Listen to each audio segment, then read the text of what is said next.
On today's episode, I want to focus on pick 33 for the Browns because the last 3 months have been dedicated to what to do at pick number 2. But pick 33 is a very valuable pick, and so I feel like we should probably spend a little bit more time on what the Browns could do to open up round number 2. Now, all the recent chatter has been on a quarterback being selected or that pick being used to get a quarterback in a possible trade. So let me just look at the quarterbacks really briefly, and then we'll go down the well of if they don't go quarterback, who else could they be looking at? Here are my 3 preferred quarterbacks in order at pick 33. Jaxson Dart, Jalen Milroe, Tyler Shough. Full transparency, I don't really like any of them. I don't view any of them as future NFL starters. I think Jaxson Dart could be like a Gardner Minshew. I think Jalen Milroe and Tyler Shough will be out of the league before their rookie contract is up. Sorry, but I don't view any of these guys as quarterbacks that are going to be leading a team out of the tunnel for the next decade. So if I had to pick one, I'd pick Dart because he's got really good arm strength. He's got good accuracy, good toughness. He's got sneaky good mobility. I know sneaky, buzzword for white quarterbacks, but there are some pros and cons to it, of course. The pre-snap and honestly post-snap decision-making is the biggest flaw I have with Dart, and it's why I've never been super high up on him as a prospect, at least not one that I would use a premium draft pick on. Pros, he does like to throw the ball down the field. He had an FBS leading 10.8 yards per attempt last year, so if you want someone who's got some aggressiveness to their game, that's Dart. Cons, when he does throw it down the field, it's a crapshoot if it's a good or bad decision to begin with. And there are one too many poor decisions for Dart for me to go. That is someone that I think is worth a very early premium draft pick. You want to use a late third or fourth round pick on a quarterback? All right. If it doesn't work out, that really should not derail your draft class. Missing out on pick 33, that could be tough to overcome. So between the 2 quarterbacks that have been mocked to the Browns the most, who would you rather have, Jaxson Dart or Jalen Milroe? I really want to go with option number 3, which is neither. One of the other 5 guys we're going to look at in today's episode. But gun to my head, I'd pick Dart. So now let's look at some of my dream targets at 33. These are guys that I, Matthew Peterson, want to see the Browns select.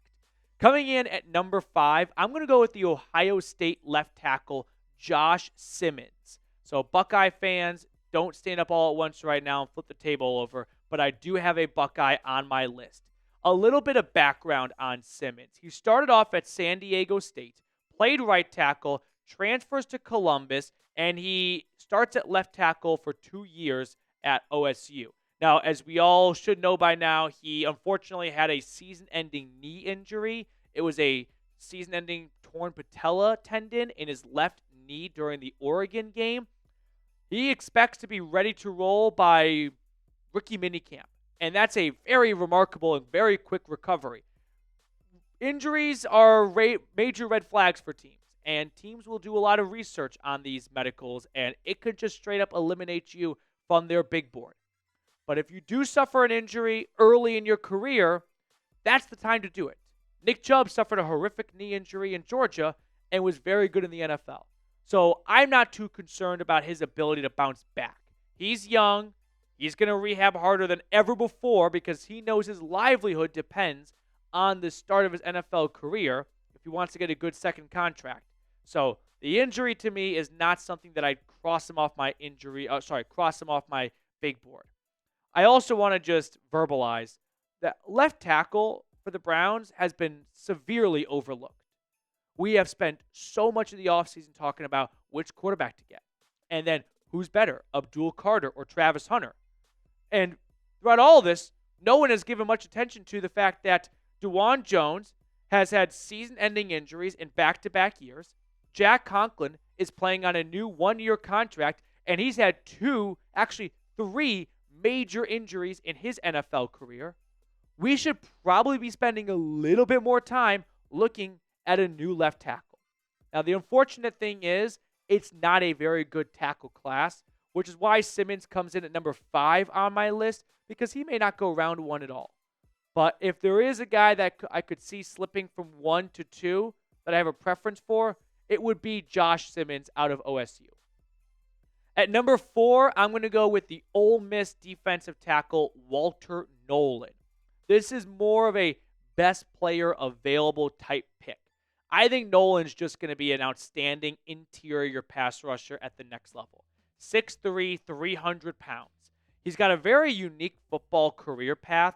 He hopped around different high schools in Tennessee, goes to A&M, plays 2 years there, then gets a new opportunity at Ole Miss after Jimbo Fisher got fired.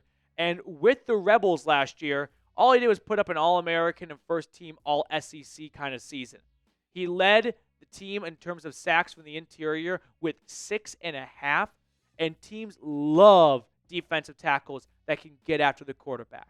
Now, it's a little bit easier in college to get to the quarterback as a defensive tackle than at the NFL level.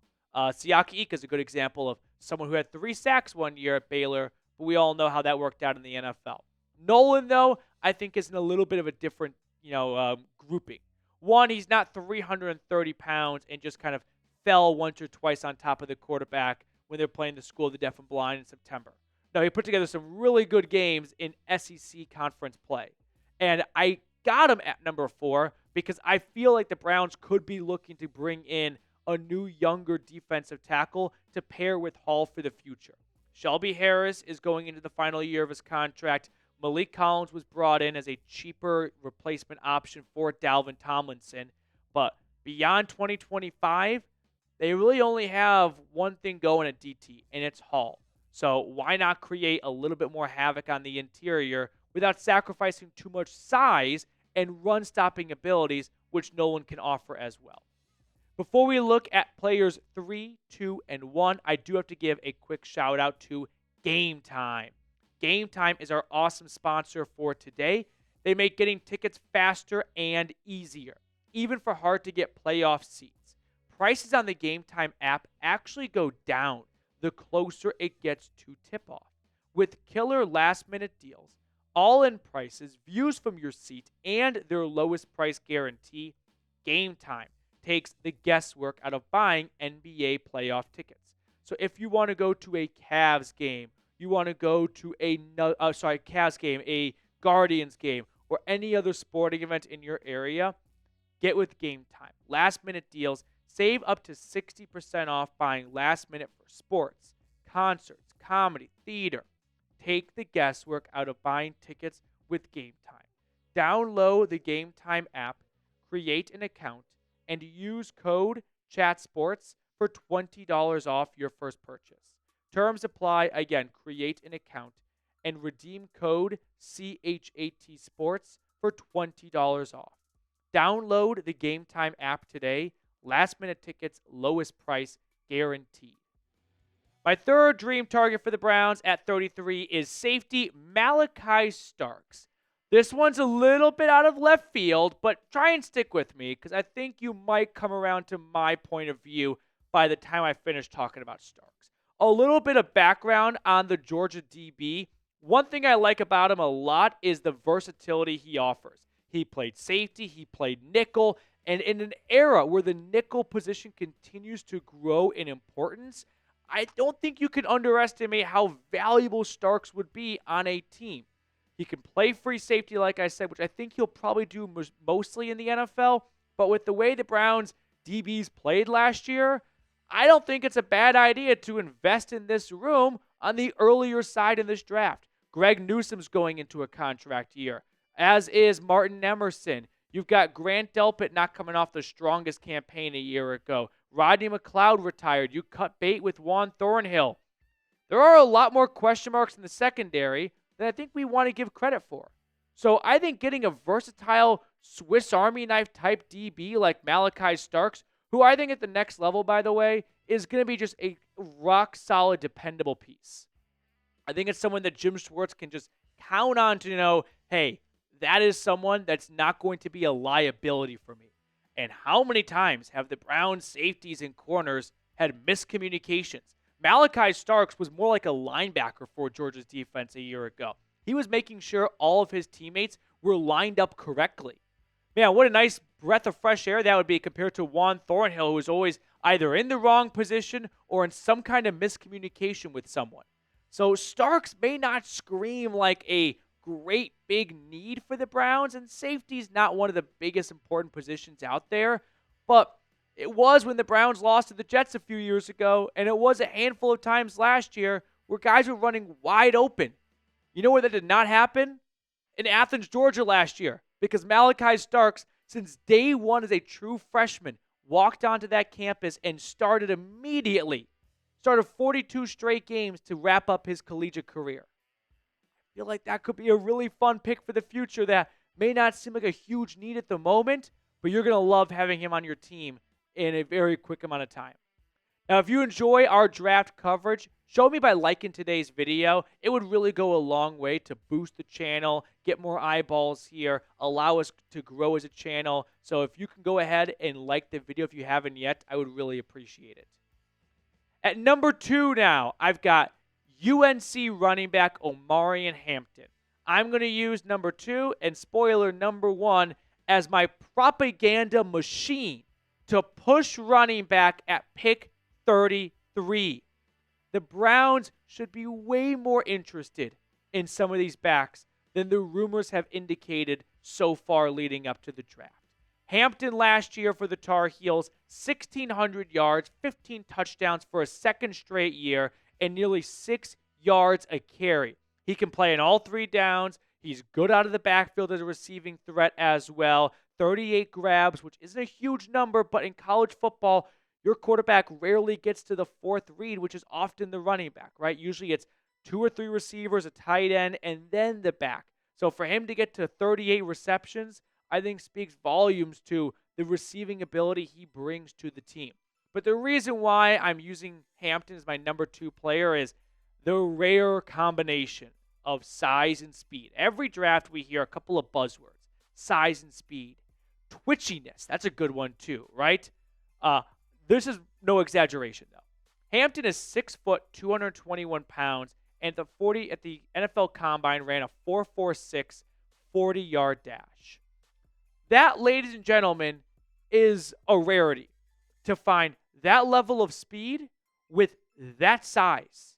And it kind of reminds me of a certain running back who plays for the Cleveland Browns and wears number 24. In fact, Hampton is in a very small club of running backs over the last 10 years who weighed over 220 pounds at the Combine and ran a sub-4.5 40-yard dash. Other members of this club: Quinshon Judkins. Isaac Guerendo was a day 3 pick last year by the 49ers. Jonathan Taylor. Saquon Barkley. Ezekiel Elliott. Not bad company to be in. These guys just do not enter the draft every single year. In fact, the only reason why I think Hampton could be in consideration at pick 33 is because this other running back you might have heard of named Ashton Genty is also in this draft class. If not for Genty, I think Hampton would be a lock for the top 15. But he's going to fall a little bit because not too often we see multiple running backs go in the first round. And running back is a position that I feel like is being forgotten right now by the Browns.